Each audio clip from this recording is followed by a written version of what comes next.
6? 6. What's up, boys? Glad to see you back. Every time I fade Toronto 1 in tournaments, it kills me. Found Mike's burner account. Man, I did the exact same thing yesterday. I took the Arizona 1 line, all three of my lineups, and they busted.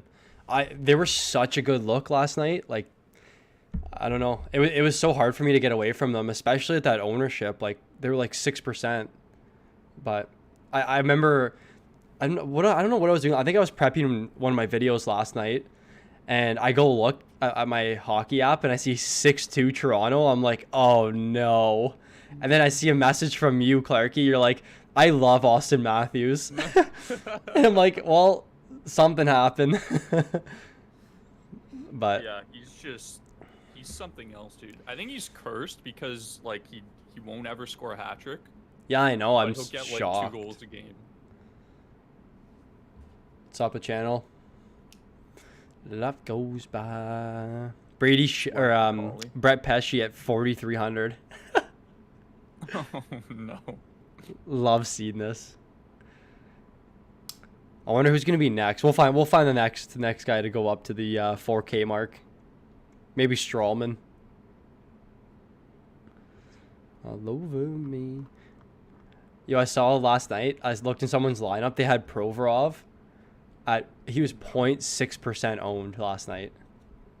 Man, like that doesn't even surprise me No. because like you look at his game log and he's just like a ghost minutes guy, you know? They need to put him to like 4,700.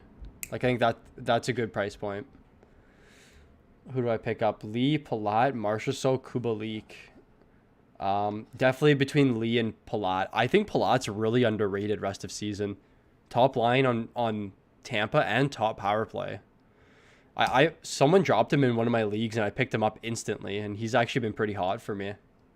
I'm kind of surprised him and Marceau are available, but I guess it depends on your league. Yeah, Marchessault was a high shot volume guy like the last 2 years. I remember when we did our projections, I'm like, geez, this guy shoots so much, but I think he's been kind of slacking this year. That second Vegas line just hasn't. They never like really score been like multiple producing at, goals. like, yeah. Yeah, Marchessault's at 30. He had 230 shots last year. 270 the year before. Yeah, he's down. His shot volume's down quite a bit. But man, my boy Garland, man, his shot attempts surprised me so much. 98 attempts in 16 games. Like, that caught me off guard big time when I was prepping my video yesterday. Yeah, that's a lot. A lot more than I thought when you mentioned it. Yeah, because he's at about, I think I calculated 6.1 per game, and last season he was at 3.7. Like, that's a big turnaround. I don't know. That's where I'm at. That's kind of weird. Something to definitely keep an eye on. Yeah. The Flyers shootout loss killed me. Krill the Thrill. Yeah. All the thrill. I think you guys got to be patient with some of those Minnesota guys just because they've been off for 2 weeks and half their team's on COVID protocol too right now. So I think you just got to be patient and wait till they're fully healthy. Especially Buffalo. Like, you saw Buffalo got absolutely worked like 2 or 3 games in a row. But Dahlin's been playing more minutes, so hopefully he can turn it around. Hasn't really been producing. I know, I can't believe how meh he's been. Played 25 minutes the last 3 nights, almost 26 last night. Just nothing. I don't know what's going on in Buffalo, man. He's a dash You 14. think that Taylor Hall would like have some kind of an impact? Because even when he was playing on New Jersey, he wasn't that bad. No. Right? No.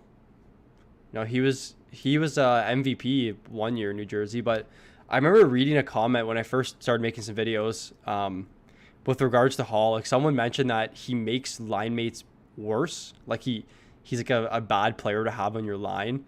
I don't know if it's because like the Jeff Carter theory where he just takes like a shot every time he enters the zone, but I was told that he makes lines worse. I would have to look into that to see, but that's a pretty interesting stat if that's the case. Yeah, that's bizarre to me because like even if he's putting up like 60, 70 points, you think he would be involved, like involving his line mates a lot, or his line mates would get in on it too, right? So Yeah, I mean, we know from doing DraftKings last year that Arizona top line with him on it was so good, 5-on-5. They it were was like a great. smash spot every night. We would just like hammer them Yeah, all the really good time. ownership play too. Yeah, they're always good ownership play. All right, well, I guess we'll get started. We got how many? 15 people in here. Yeah, I mean, taking a week off of streaming is gonna hurt the viewer count a little bit, but we're back. We're gonna be streaming hopefully every day again. Just depends on like, both of our schedules and you know the size of the slate because the NHL likes to do a 14 gamer followed by two and then another 14 and then two. It's so weird, but I think tonight's a decent night to get back on the grind. Um, go through the spreadsheet a little bit here. We have some good matchups tonight. Like I'm going through this and I made some lineups last night, but I don't know which way I want to go. So hopefully you convince me to take some lines, but we'll see. All right, so we'll get started. We got first game of the night, Chicago and Carolina. So Chicago first line, 21K tonight, and probably one of the more difficult matchups they're going to face all year. And the only bright spot about them tonight, I feel, is that Carolina does get into a lot of penalty trouble, and they have been the last 2 years. One of the highest penalized teams in hockey. So that's the only bright spot I see with Chicago tonight. So if you're going to go anywhere, it's going to be the first line. They've been okay 5-on-5, but you're really hoping for that Kane DeBrincat multi-point power play game, and I think that's been the case most of the year when they're the nut stack, like we always mention. It's just when they pop off on the power play. So I think that's the only line I would go to tonight on Chicago. The second line just hasn't been doing it for me. Kubalik's on power play 2, Strom's on power play 1, so there's no correlation there. Haven't seen much of Hagel. I mean, I haven't heard of him before the season. I haven't really done any research, but I don't think he's an NHL caliber player at this point. And then the defensive end, so Bodin and Boquist are both interesting plays tonight. They're both on power play 1. Something to keep in mind is I had Boquist 2 nights ago, and he was like 12% owned in the Enforcer. So they are getting quite a bit of ownership, these Chicago power play 1 defensemen. And if you're someone that likes to play against the ownership, I think that you could easily fade them and look elsewhere. But at that tier, the pricing tier, there's not too much tonight. And then Kevin Lankinen in net, I think he's a good play every night, regardless of the matchup. Chicago gives up a ton of volume, and it seems like he's been able to like mitigate the goals and make a bunch of saves. So I think taking Lankinen tonight, I think they're a pretty favorable underdog, but you have to just keep in mind that sometimes shot volume trumps like a shutout. Like I think you're better off getting a goalie that gets the save bonus and 2 goals against than a goalie that gets like 15 saves in the shutout. So that's where I'm going tonight. If I'm taking Lankinen, I'm just hoping for the shot volume to be there. Yeah, Lankinen has been absolutely fantastic as of late. He's somehow just like single-handedly saved Chicago's. Well, I'm not going to say season yet, but he's doing his best to kind of, like you said, mitigate those goals, and he's been doing a fantastic job in net. I love Adam Boquist at 2,800. I think that's a slam dunk punt D right there, especially getting that PP1 time with DeBrincat and Kane. And I actually really like Chicago's first line tonight, and I will tell you why, because James Reimer is a net for Carolina, and since he's taken over from Mrazek, he's had at least 3 goals against in every single game. Wow. So I really like Chicago 1 here. They're priced up, obviously. Kane at 8,200, DeBrincat at 7,800, but those are 2 guys that shoot the puck a lot, always seem to be correlated with one another when they're on the score high sheet. correlation between the two. And DeBrincat is a high volume shooter as well, so that gives me a little more upside to taking that line. As well as the ownership is probably going to be a little bit lower on the Chicago 1 line, just because you look at Carolina, the matchup and everything, and it doesn't look like a favorable matchup at all for Chicago at 5-on-5. So I'm kind of leaning to taking this line in some of my lamps tonight for sure, just because of the ownership play. You get good upside with that line, and then Reimer isn't I wouldn't call him a starting goaltender. And Carolina has kind of struggled to keep the puck out of their net, even though they've been winning games. So yeah, I think you miss Optimus Ryman in Don't get me Toronto. started on Optimus Prime. The Rye Minister. Yeah, Oh, I'm just looking here. So looks like the Hawks last game, Bodin and Boquist were both on power play one. Um, and there's going to be a defenseman we go through tonight. Yeah, on Calgary. We'll go through that for the power play. But I know Daily Faceoff does have both of them on the power play, so I just wanted to make sure they are. And it looks like they're both on the power play one tonight. So, you can wait, definitely. hold on. Is that true? What? Is Boquist listed as right wing? Who else? No. Devils. Are you really? I don't think I've seen a mess up like that before. So, man, He is. he's listed He's as listed as a winger. really. Oh my gosh. That's Well, okay, don't. well, okay, well, so this is the way I'm looking at it then. If you wanted to take Suter off that line, you can take Boquist in like a utility spot or on the wing and kind of just like cross your fingers that they have a power play correlated goal. And that's probably the best way to play it if he's right wing. But he's that's really weird. I wonder if they're gonna fix that, Devils. But I don't think they make like changes to that stuff. Like from what I can remember, they just leave it. I don't know if anyone can confirm, but Really bizarre. I'm gonna look on Daily Faceoff. There's no way. yeah, that's a mistake. I don't know how they messed that up. I don't think I remember that ever happening last year. Clarky, do you remember? With positions being wrong? Unless it was like even if they run 7D, he's always still listed as a defenseman. Yeah, The only that's one weird. I can think of was what's his name on Florida that would jump up to like right wing and he scored like Mark a hat trick Pysyk. against the Leafs. Mark Pysyk. Mark Pysyk. That's the only one. Wow. I could think. Okay, maybe they had him as like a winger when he's actually Yeah, a defenseman. that's interesting. All right, so Carolina side. I'm assuming it's going to be the Carolina first line against the Chicago first line. And to my surprise, this Chicago top line has been actually good defensively. And they have a fair sample at 115 minutes. And I know the theme last year was to target it, like your line against the Chicago top line, especially when Strome was there. Like they were awful defensively. And I guess you can see it here on the Strome line right now. I mean, their sample isn't large, but their expected goals against are terrible. So I'm assuming it's going to be Carolina 1 against Chicago 1. The Carolina top line's been actually pretty solid. I didn't take them 2 nights ago when they were the nuts stack, but I think they're fine tonight. They're priced pretty favorably at under 16K. McGinn's price did come up at 4K, and he's someone that you can leave off if you want, but he's been on a pretty big goal streak, so I don't mind Carolina 1 tonight. I think Carolina 2 and 3 is where I'm more eager to take. I do like how they have 3 guys on the power play on the second line. They've been really strong 5-on-5. Niederreiter's kind of going back to his Florida form where he's just attempting so many shots every game. And if they're going against the second line in Chicago, who has just been atrocious defensively, giving up scoring chances left and right, I think it just justifies why I would rather go to the second line on Carolina here.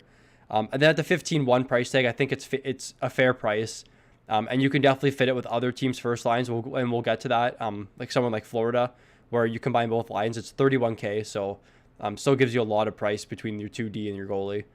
And then the third line here, I never really know what to do, and I think that's just Carolina as a whole because they really, really spread their lines, and I think it's a common theme this year where it's like you close your eyes and you just point at one of the lines, and that's the line you're going to take because they all have the exact same upside to score 3 or 4 goals in a game. But the third line here is really good 5-on-5. They're going to be the lowest owned line because if you go look in the Draftkings app, like if you're an average player, you're not really looking at the third line. So I think they're a fine play. And on the defensive side, Slave and Pesci both came up significantly in price. So I'm probably off them tonight. I think Dougie's a really good one-off and a really good correlating defenseman. And then at the 3,200 price tag, if you want to get away from the Bodin and Boquist, I think high ownership tonight. I think Shea is a really solid option. He shoots and blocks quite a bit.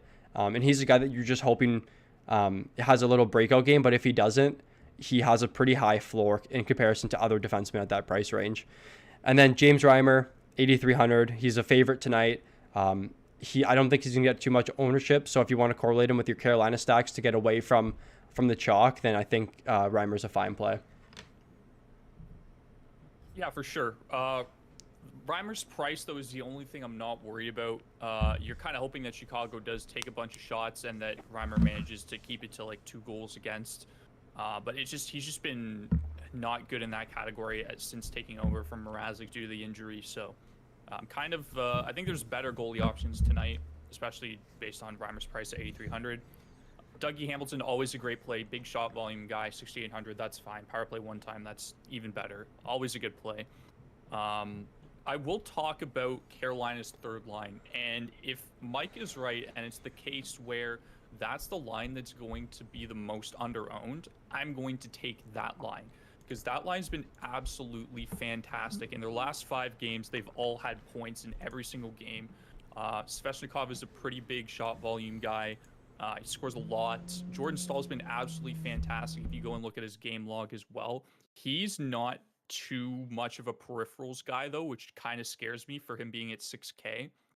But that line has just been great. They have like I said, they have points in every single one of their games in their last 4 games or so. But I also really like the second line because Trocheck's been good. They all have some power play correlation there. Even though it's on like second power play with Niederreiter and Nietzsche's, it's hard to kind of justify taking one Carolina line over the other. So I think no matter where you go tonight, it's a good play. Like even Aho, Teravainen have been clicking as of late as well, and McGinn's seen a little bit of success. So like Mike said, you just kind of gotta close your eyes and pick a line. But it's whatever fits, right? Like if you can get whichever line paired with like another top line, I think you're pretty set for the night with Carolina. Yeah, so I just did some digging quickly, and it looks like the third line is actually is going against Chicago 2 tonight, and that just justifies it a little bit more to why they're a better play given how bad the second line is. So I don't mind that at all. All right, so Florida, Detroit. Tonight's a really interesting night, and because there's just so many good spots to go, and it's going to be hard to see where the ownership is going to be. I see you smiling, so you must have saw Donnie's message.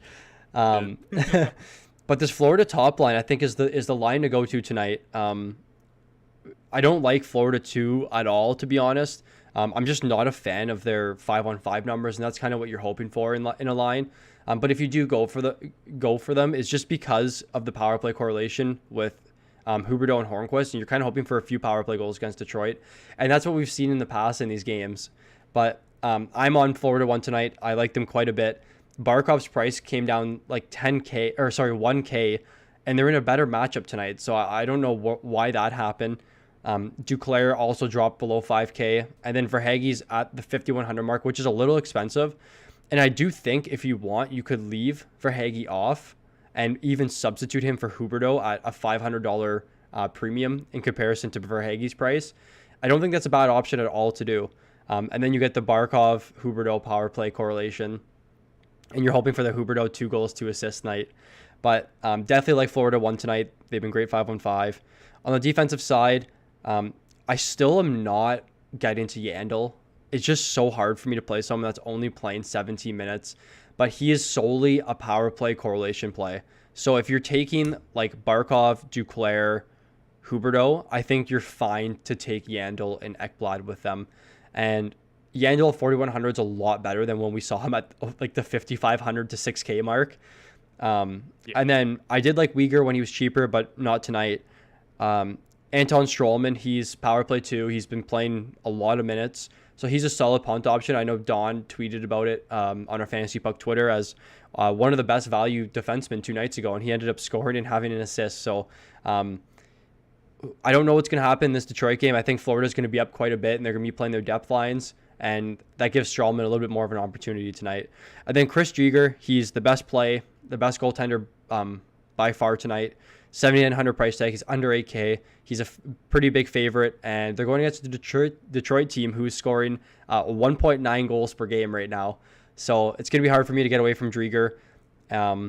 He's in line for a win and a pretty favorable spot to get a shutout tonight.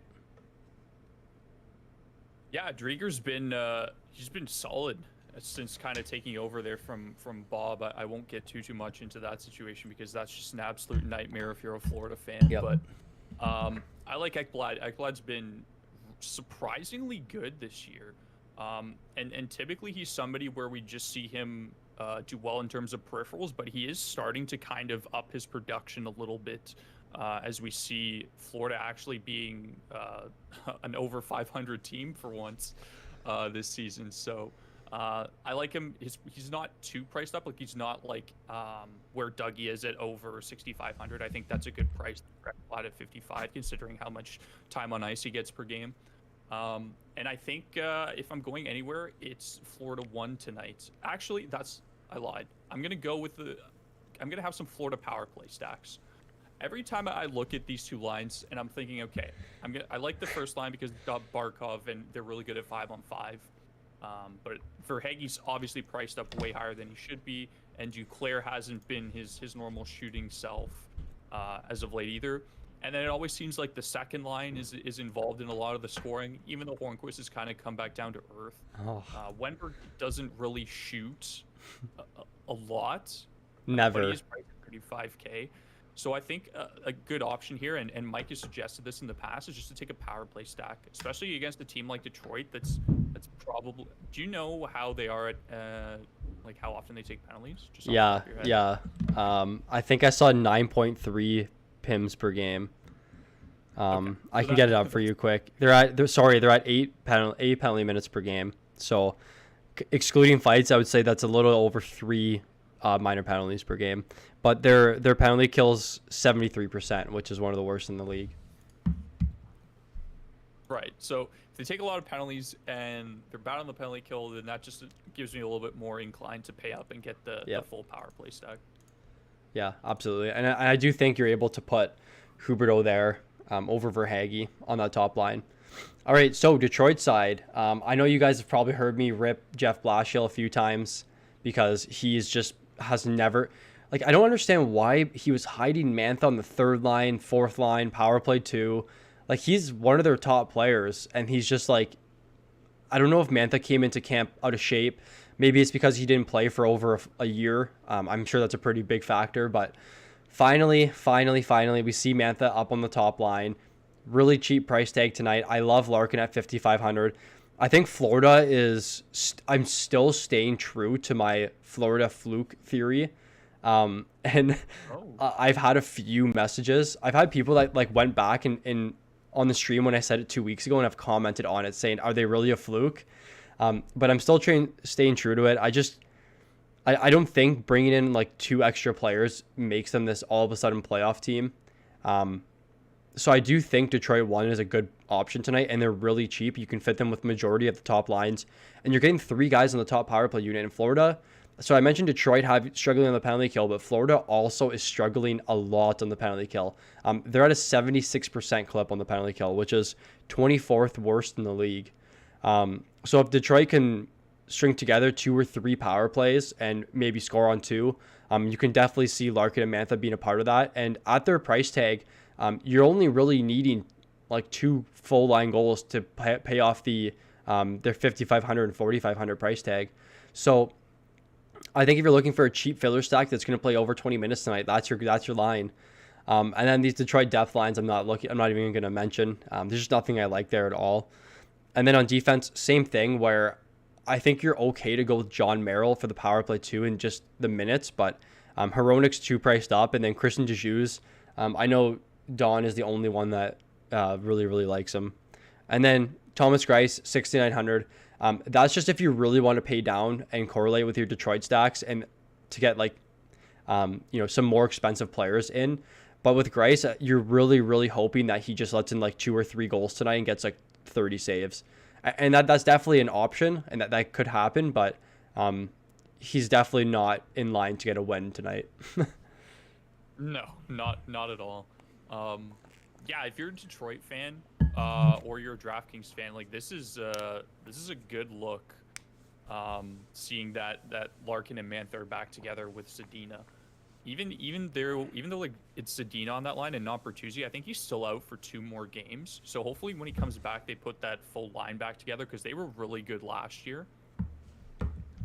he's still priced down at 3,600, and I don't think he's a bad player. They're all power play one correlated, and it's definitely like a cheap option, like Mike said. So I might just have them as a filler stack, just because, like, Florida still, I wouldn't consider them a good defensive team. And Drieger's still kind of, I'm not 100% sold on him, even though he has played great. I still think Florida's capable of, like, giving up goals, obviously. So I might just, Detroit one is a great filler option. I think Larkin and Mantha back together, hopefully they can just find their form and start putting in, like, 2 or 3 goals each game, like we saw last year when they were together with Bertuzzi. Yeah, I think like it's going to be interesting to see how they play together. Like I was trying to look and see, how they've been just Larkin and Mantha together, like no Bertuzzi, and they had pretty favorable Corsi for percentages and goals for percentages. Like they were good 5-on-5, and I hope we see some of that tonight. I really, really want to see Mantha get back to like his 2018 form. And I sent you those highlights, like before the season above Mantha. Like he was really sick last year. I think he had 39 points in 40 games or something, like almost point per game. He reminds me of just like the winger version of Evgeny Malkin. Yeah. Like big guy, good Shoots. hands, can score. Yeah, I agree. But hopefully he's not slumping like Malkin right now. He had 2 points last night. That's true. They actually had a good game. Yeah, I've been trying to preach about buying low on Malkin, but and Jari played well. Yeah? No, he didn't. He did. Did he have a shutout? He did. No way. Oh, so you're he didn't get the shutout. He didn't get the shutout. It was the Islanders scored. I was gonna say, so you're having some of your words for dinner tonight. I guess so. 969 save percentage. Can't really say too much about that. 2 games. All right. So Oilers, Flames, and this is something I really, really, really wanted to talk about tonight. So this Oilers top line, aside from McDavid, has been getting no ownership. So I took them in all 3 of my lineups 2 nights ago when they popped off, and Puljujärvi and Nuge were both at 7%, and then McDavid was at 30%. So no one's full line stacking this top line. They have the best expected goals for in hockey, aside from the Matthews, Marner, Hyman line that's not together anymore. But for a minimum of 100 minutes this season, this is the top line in hockey for expected goals. And at the 20K, like they're cheaper than Chicago won tonight. And Chicago is going against Carolina, who's actually a good defensive hockey team. So I think it's hard for me at all to get away from this. I think this is far and away the best line tonight. They're all power play one correlated. They're a really, really strong power play team. And they're going against a Flames team who's struggled the last 5 games defensively. Like they've been giving up a crazy amount of scoring chances to a bad Vancouver team. And now the Oilers are coming in here with a day off, and I think they're going to steamroll the Flames tonight. So this Oilers one line is far and away the best line tonight. I mean, you get Connor and 2 line mates that have been competent enough to play with them. So just really, really hard for me to get away from them tonight. Line 2 and 3, I'm just not interested. Draisaitl, like you can put him with your McDavid Nuge lines, but you're going to have to pay down for a third line somewhere, and your defense are going to be extremely cheap. So be careful what you do here with the Oilers side. I do think the top line is far and away the best option. The second line has just been awful defensively, and I talked about it before the show. So the Draisaitl, Cahoon, Yamamoto line is the number 1 worst defensive line in hockey. Number 1. So that's pretty eye-opening. And that just justifies what Flames line we're going to look at, and I'll get into that in a second. But on the defensive side here, Barrie and Nurse are both awesome plays tonight. Barrie is like right back to his Colorado form. What are you laughing at? Don listed every single one of the Oilers' D. It's like 5 out of 6. I think that was me. that did it. Oh, was it you? Yeah. It's because like when we duplicated the sheet, it was like there was that many spots open, so I just filled them in. But that's so funny. There's just like there's 5D just there. Yeah. Sorry. Yeah, Matt will talk about Markstrom's situation tonight too. So yeah, Nurse, Barrie, really good plays tonight. Evan Bouchard has been like decent. But man, he's 5K. Like I'm not taking Bouchard at 5K. I would be surprised if he got a lot of ownership tonight. But Love Nurse, love Barry all the time. Mike Smith tonight, I can't see myself taking him at all. The Oilers are terrible defensively.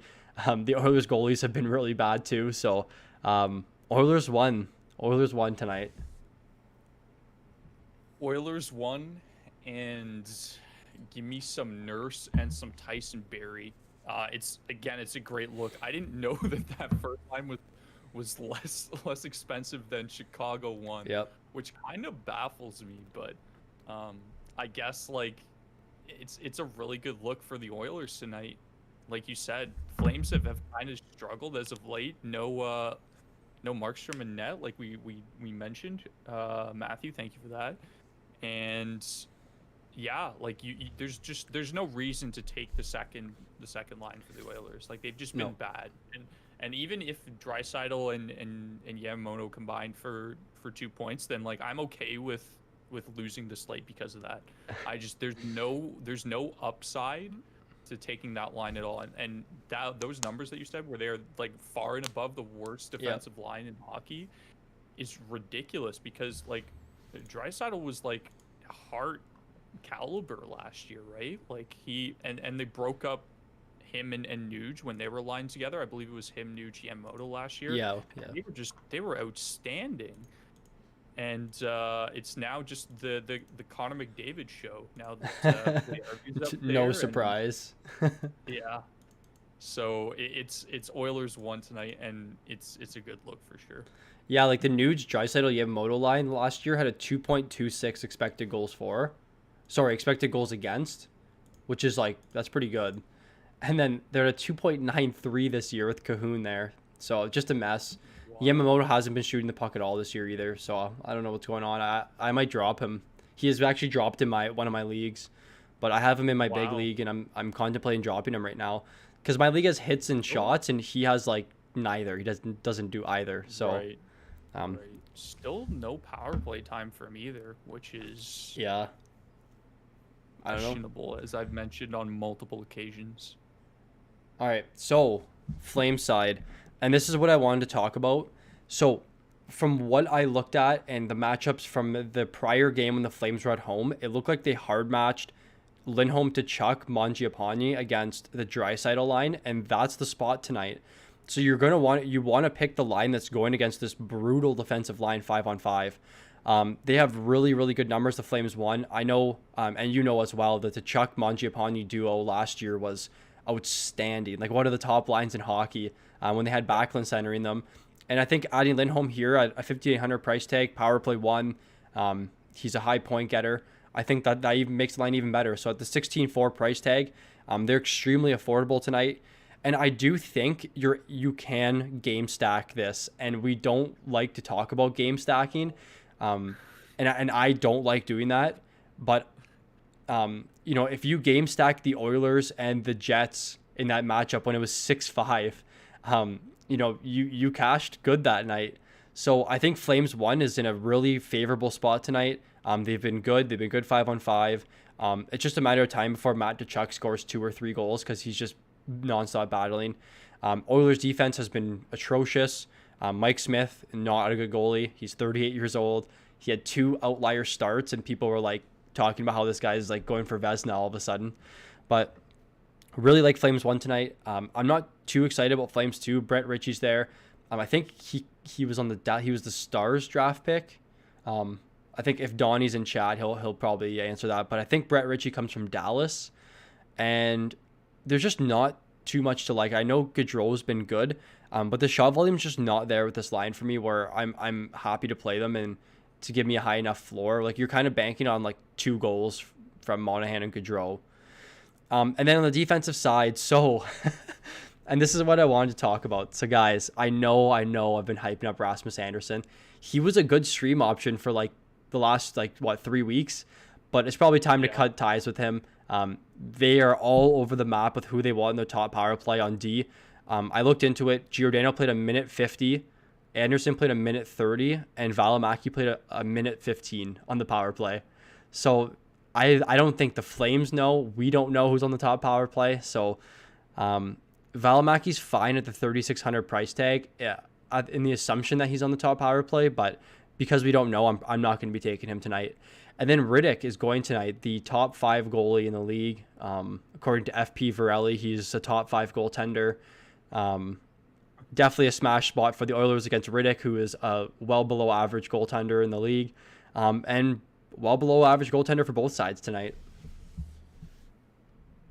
Yeah, can we get 1F equals 1 prayer in the chat for our boy Rasmus Anderson getting taken off power play? And Mike is slowly crying himself to sleep tonight because of that.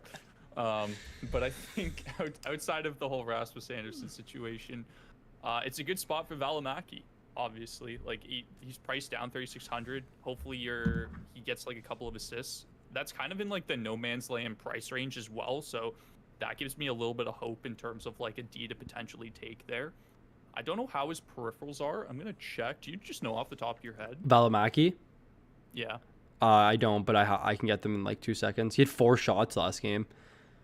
Oh. Yeah, he's kind of inconsistent is the word I would use. Yeah, he's meh. He's like a Hannafin. Yeah. Okay.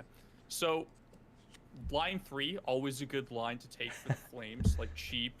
You know I love my Flames 3, especially because Lucic is like a 50-goal scorer now. And then outside of that, like you said, it's kind of hard to justify taking.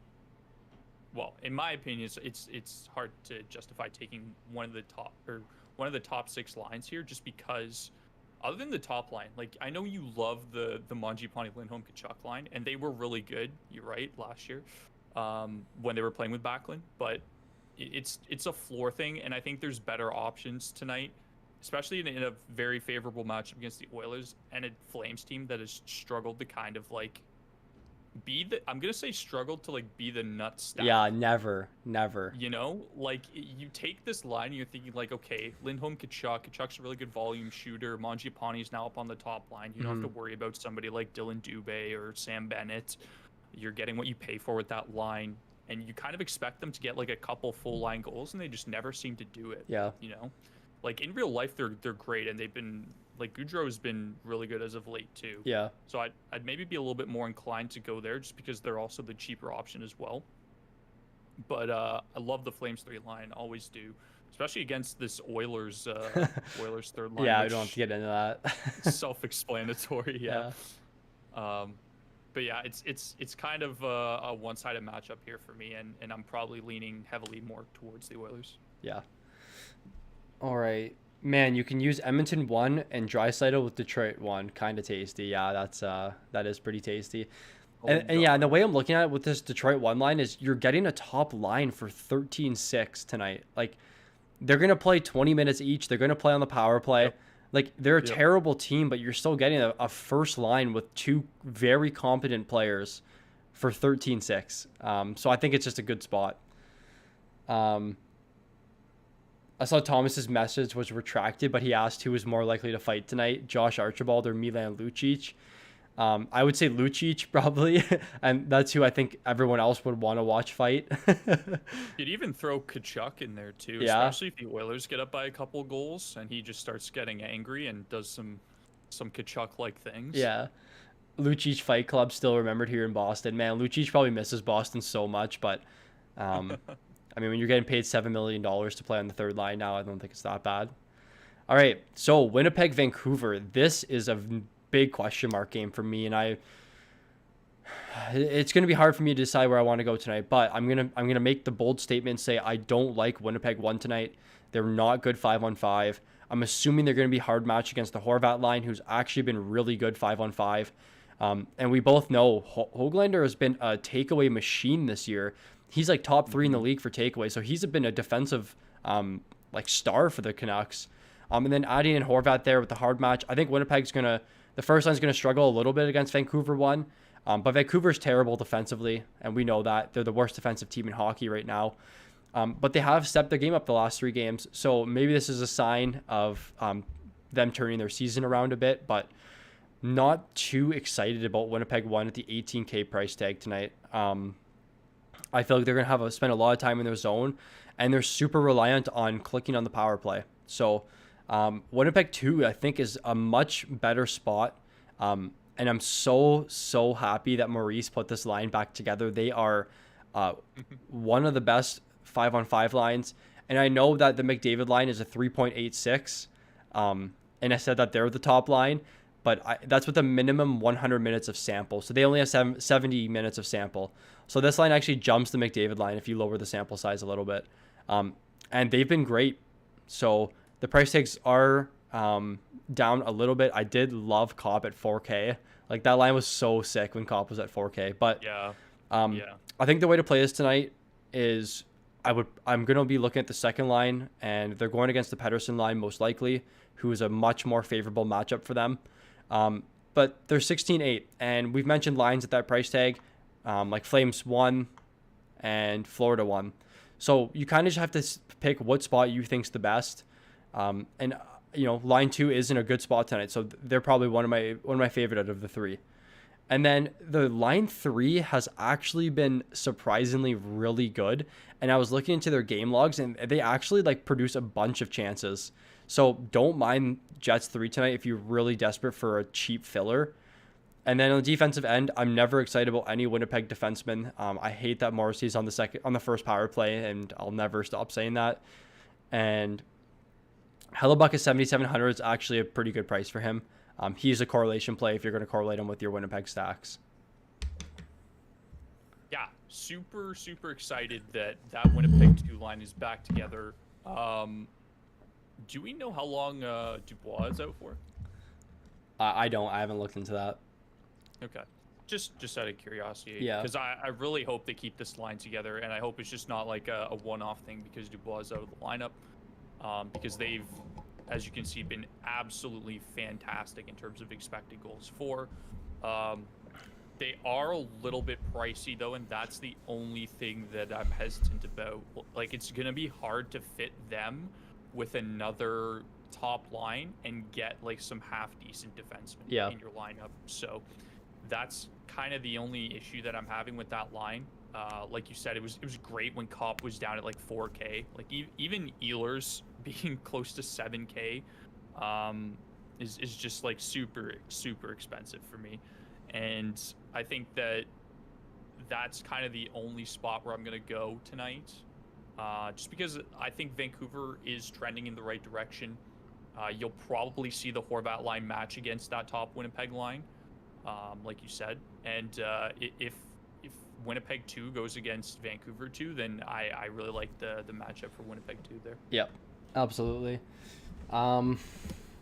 So Thomas is in a league where you get 2 points for every penalty minute. So Brady Tkachuk is just the best player in that league. Yeah. Rest of season, Hronek, McDonough, Del Zotto. McDonough for me. McDonough's actually really good, and he's on a really good team. But I like Hronek. I just wish that Detroit was better. All right, so Vancouver side. I really, really like Vancouver 1 tonight as a filler stack, very similar to Detroit.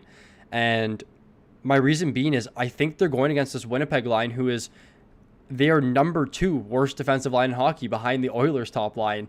And if this Vancouver line's hard matching against them, they have really solid expected goals numbers. They're going to be dominating Winnipeg in their zone majority of the game. And they're 12-9 tonight as a top line that's going to be playing about 17 minutes, I'm assuming, each. And Horvat has the power play 1 tag as well. So that's another plus for him at 5K. So I am on Vancouver 1 tonight. They are one of my favorite filler stacks with Detroit. So I'm not sure how the ownership's going to look tonight, but I do think they are going to be a little chalky. But they haven't really produced to the point where people are looking at their game logs and they're really excited. And having Höglander there is not a household name. And I mentioned this with Garland to you yesterday when we were talking about Arizona 1, where people see Garland, they're just like, who's Garland? And they just don't take him, and that's why the ownership's so low. And I think that's the same case with this Vancouver 1 line. And then Vancouver 2 tonight, they're also in a really good spot. I think Winnipeg's a very poor defensive team. They take a lot of penalties. They're all correlated on the top power play unit. They've been solid 5-on-5.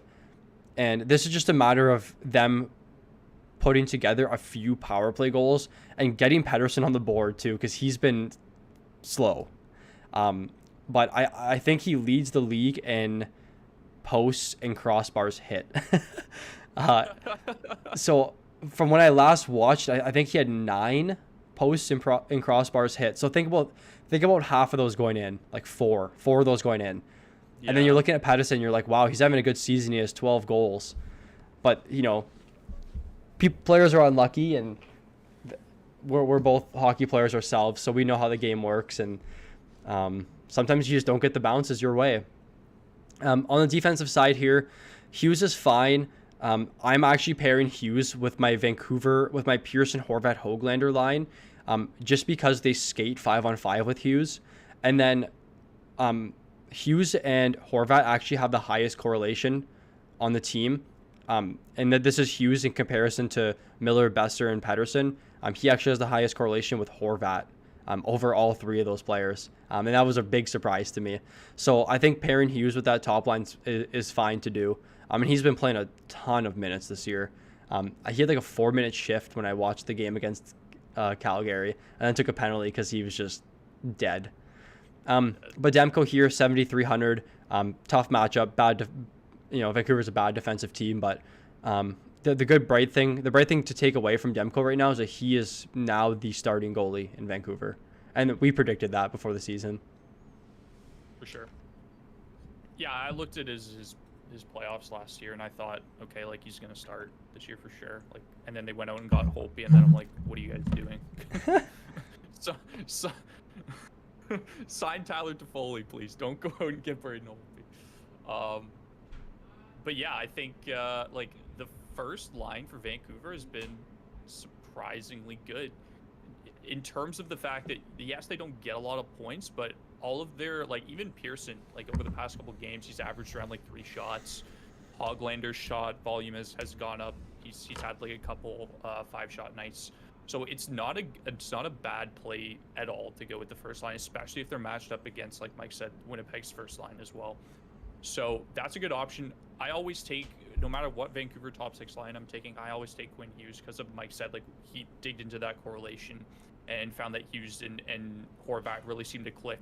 So he's always a good option no matter what Vancouver line you take, because you've seen Horvat go off a couple of nights just on the power play. Yep. And get that couple of assists from Hughes as well. So it's always a good option to pair Quinn Hughes with no matter which Vancouver line you're taking. And they are starting to trend in the right direction.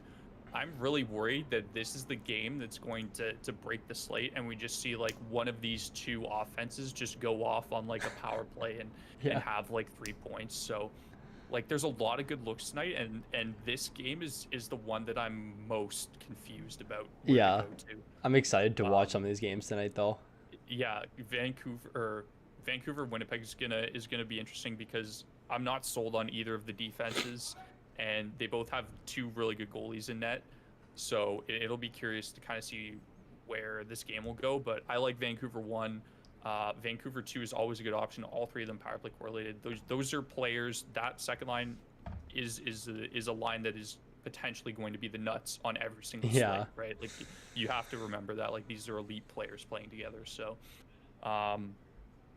yeah, just make sure you take Quinn Hughes if you decide to go with either of the top 2 lines, because he definitely has a lot of correlation with wherever you go. Yeah, absolutely. All right, guys. So definitely let's go through we'll just say one top line tonight. I think mine's a little obvious. I'll go first because I've really hyped them up. But Oilers 1 is my line tonight. I don't think the ownership's going to be as high as we think for the full line. Wow, really? Yeah. I thought they were going to for the full line, like okay, ownership. For the full line. Yeah. Because I think McDavid's going to be over like 35%.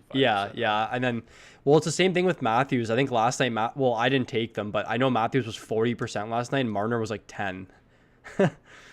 It's crazy. Yeah, but if they're the chalk, then it doesn't really matter, right? And that's why, like when we talk about ownership, like it's good to get away from it at times, but again, if it's a really good matchup, like we should be doing enough research to where like our second line and our defense that we're pairing with that really chalky line is what's going to win us the slate, right? Yeah. So in terms of my favorite lines tonight, I really like Chicago 1. I know they're expensive, which is kind of the reason why I like them, just because of the ownership, right? I think it's gonna be really low, and I think Reimer's is kind of switched shaky. right now. Yeah. Yeah. All right. Favorite defenseman? Just give me one defenseman. Not this kind of slim pickings tonight. One defenseman, Tyson Barrie. Like you have to take mine. Come on. Darnell Nurse. The Oilers. Yeah, man. I like the Oilers tonight a lot. Okay. Yeah, I like Nurse, and I also like Brady Shea as a cheaper defenseman. All right, guys. So we have 28 of you in the stream right now. So if you guys want to drop your hat trick predictions for tonight, I got the little sheet over here. So I'll put ours. If you guys want to drop your hat trick predictions in, and then we'll answer some questions in the chat as you guys are. Oops. As you guys are tossing the names out there. Christian, I think in terms of JVR, I think you can sell high on him. Yeah. Like he's been hot as of lately, and honestly, I don't see him being that consistent over the next little bit. He's definitely somebody you can sell high on. Yeah. Man, he was 20% owned on DraftKings last night. That's wild. Thank you. Fiala's game misconduct and fighting got me 30 points. That's so funny. Oh my dude, that might be the best league I've ever heard. Picked up Fiala off waivers last week. Happy with the addition. Yeah, I just looked too. Fiala's averaging 6.6 shot attempts per game. He's almost at 7 shot attempts per game. He had 5 last game and a goal. So I think Fiala is definitely a big turnaround player rest of the season. And yeah, Jeff said picked up Fiala. He's happy. Yeah, it's awesome. Would you drop Shen or Couture for Atkinson? Neither. I would keep both. All right. So Couple Trocheks. Gabe, do you know who Ross Ohlendorf is?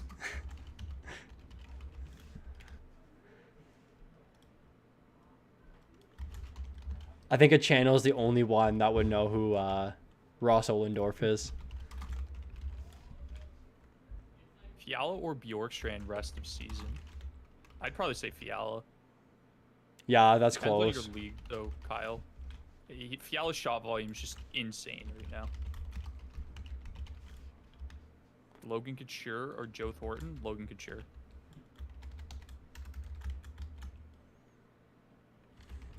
Trocheck with the Hattie. I like that.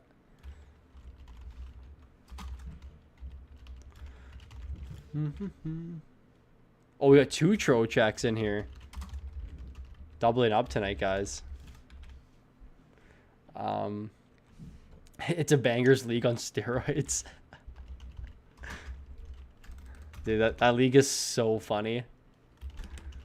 Like, imagine being pumped that your player gets kicked out of a game.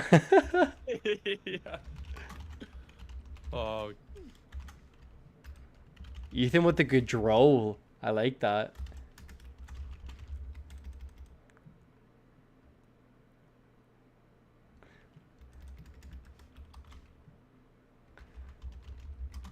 Gabe, Ross Ohlendorf, he was a pitcher on the Texas Rangers. It's a baseball reference. I know some of my fans are not baseball fans. Mitch with Anthony Duclair. I hope he gets a hat trick tonight. I have him in 2 of my pools. Kyle with Besser, and then it looks like Emilio is the last one with Aho. All right, Clarky, you got your pick. Yep. I'm gonna go with Alex DeBrincat. Wow. Which probably means Chicago's busting tonight. I'm gonna go with Jesse Puljujarvi tonight. Oh, he's had a couple 2-goal games, right? Yeah, I think 1. But he's been solid. The one, but Thomas is so funny. Like, look what he's saying. That line, with Columbus and Detroit. dude. 38 points. Man, I actually want. Okay, so me and Don were talking about it. So in baseball, we do like a relievers pool where you look to take like the worst relievers, like just pitchers that get shelled every game, give up like 6 runs. So I'm down next year to do a couple viewers leagues. Like, we're definitely gonna do some with everyone, like legitimate viewer leagues, but we're gonna do some jokes ones where it's like penalty, like Thomas's league where penalty minutes are like the only thing you're looking for. Like penalty minutes, like if you're a minus, you're better if you're like are a minus. The more goals against, the more points. Like we'll do something like that where it's like works in reverse and it'll be fun for everybody. But Thomas, that league is amazing. That's the dream league. Sounds so fun. Yeah. All right, guys. So appreciate everyone tuning in today. We're going to be streaming again full time almost every single day. Every time today was a little bit of an exception for a 4-game slate. We just kind of want to get back into the groove of things, but usually 5 or more games we'll be streaming. I'm going to be streaming on the weekends for season long. Appreciate everyone tuning in today. If you aren't following us on our Twitter, give us a follow at @fantasy_puck. If you enjoyed the content today, definitely leave a like and subscribe. And join our Discord, guys. The link's in the description. It should be a link tree. Click that. It gives you access to our Patreon. If you want to head over there, get access to our spreadsheets, our trade analyzer. All of our premium tools are on our Patreon. And then as well as our Discord link. So definitely head over there. And then Clarky, any final notes? Jeffrey, I'll just answer your question quickly. Don't drop Gibson or Price. You're fine. But yeah, if you guys aren't in the Discord, get in the Discord. We have a good amount of talk and discussion going on right now, just in terms of DraftKings, other sports as well. Yep. Like there's some baseball talk in there. I won't be too involved in that, but I know Mike, Don, and a couple of the other FP guys are big baseball fans. So definitely, if you get into that as well as, like I said, DraftKings, season-long fantasy, pretty much we cover everything that you need if you guys have any questions related to that. But thanks to Mike for having me on, as always. Like he said, we're going to be doing this a lot more consistently now that we're just kind of zoned in and focused on getting through the rest of the season. Good way to get out of that. The 5 gamers are kind of tough. I thought we were doing. I guess we can do like 5+. Yeah, 5+. Okay, that's a good kind of line there. I like that. So again, even on the days that like we aren't doing streams, if you guys have any questions, definitely ping one of us in the Discord or any of the FP guys. Like just hit me with an ad or something, and I'll jump in and answer your questions for sure. But thank you guys so much for watching. Smash that like button before you leave as well. We love that when you guys do that. And yeah, anything to kind of conclude us with, Mike? I hope we win some money tonight, guys. If you have any questions, if we're not getting back to you, just send us a private message on Discord and we'll get back to you.